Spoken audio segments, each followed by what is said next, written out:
શિક્ષકને આપણે ગુરુનો દરજ્જો આપ્યો છે, કારણ કે આ શિક્ષક દ્વારા આપણા બાળકોને, આપણી બહેન દીકરીઓને શિક્ષણ આપે છે, સારું માર્ગદર્શન આપે છે અને સારી દિશા બતાવે છે. એટલે આપણને વિશ્વાસ હોય છે કે આ ગુરુજી છે, આ શિક્ષક છે, એટલે તેની ઉપર વિશ્વાસ રાખવો જોઈએ. આવો દરજ્જો આપવામાં આવ્યો છે. પરંતુ જ્યારે આવા શિક્ષકો તેઓની તમામ હદો વટાવે ત્યારે તેનું પરિણામ કેવું આવે તે એક શિક્ષક જોઈ બેઠો છે. બનાવ છે પાટણનો. પાટણમાં રવિવારનો દિવસ હોય છે. રવિવારના દિવસે એક લંપટ શિક્ષક, આ લંપટ શિક્ષકનું નામ છે રણજીત ચૌધરી, જે ખાનગી શાળામાં શિક્ષક તરીકે ફરજ બજાવે છે. રવિવારનો દિવસ હોય છે. તેની શાળામાં અભ્યાસ કરતી વિદ્યાર્થીનીને પોતાના ઘરે પેપર તપાસવા માટે બોલાવવામાં આવે છે અને બોલાવવા બાદ તેની સાથે અડપલા કરવામાં આવ્યા છે. તેની આજે વાત કરવાની છે. નમસ્કાર, ક્રાઇમ આવાજ ન્યૂઝમાં તમારું સ્વાગત છે. હું છું તમારો નાનજીભાઈ ઠાકોર. આમ તો શિક્ષક ઉપર આપણને બહુ જ વિશ્વાસ હોય છે, પરંતુ કેટલાક એવા શિક્ષકો પણ છે તેઓની હદ વટાવી દે છે અને જેલના હવાલે થવું પડે છે. આવો બનાવ બન્યો છે પાટણમાં. પાટણમાં રવિવારના દિવસે રણજીત ચૌધરી પોતાની શાળામાં અભ્યાસ કરતી વિદ્યાર્થીનીને પેપર તપાસવા માટે તેના ઘરે બોલાવ્યા છે અને ઘરે બોલાવ્યા બાદ આ વિદ્યાર્થીની ઘરે જાય છે ત્યારે તેની સાથે અડપલા કરવામાં આવે છે.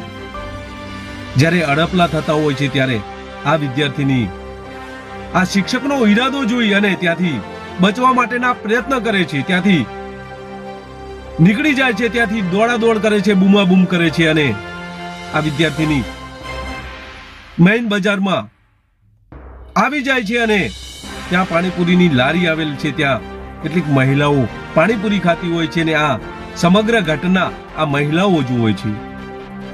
આ વિદ્યાર્થીનીને પૂછે છે કે શું થયું. ત્યારે આ વિદ્યાર્થીની આ તમામ હકીકત, આ લંપટ શિક્ષકના કૃત્યની વાત કરે છે. ત્યારે આ તમામ મહિલાઓ આ શિક્ષકને મેથી પાક આપે છે.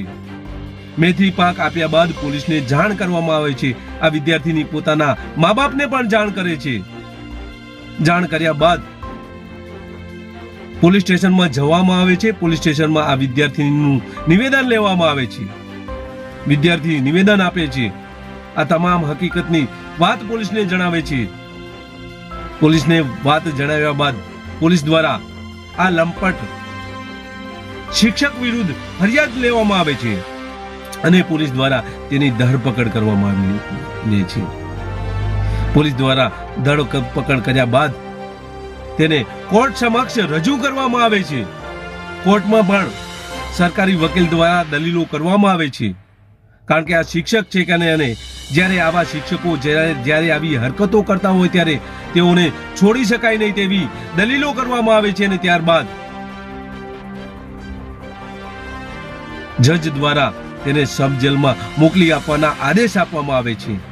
તેને જામીન આપતા નથી અને કોર્ટ દ્વારા તેને જેલના હવાલે કરવામાં આવે છે અને ત્યારબાદ શિક્ષણ વિભાગમાં પણ આ શિક્ષકની આવી કરતૂત, આવી હરકતોના કારણે તેને સસ્પેન્ડ કરવાની કાર્યવાહી પણ હાથ ધરવામાં આવી છે.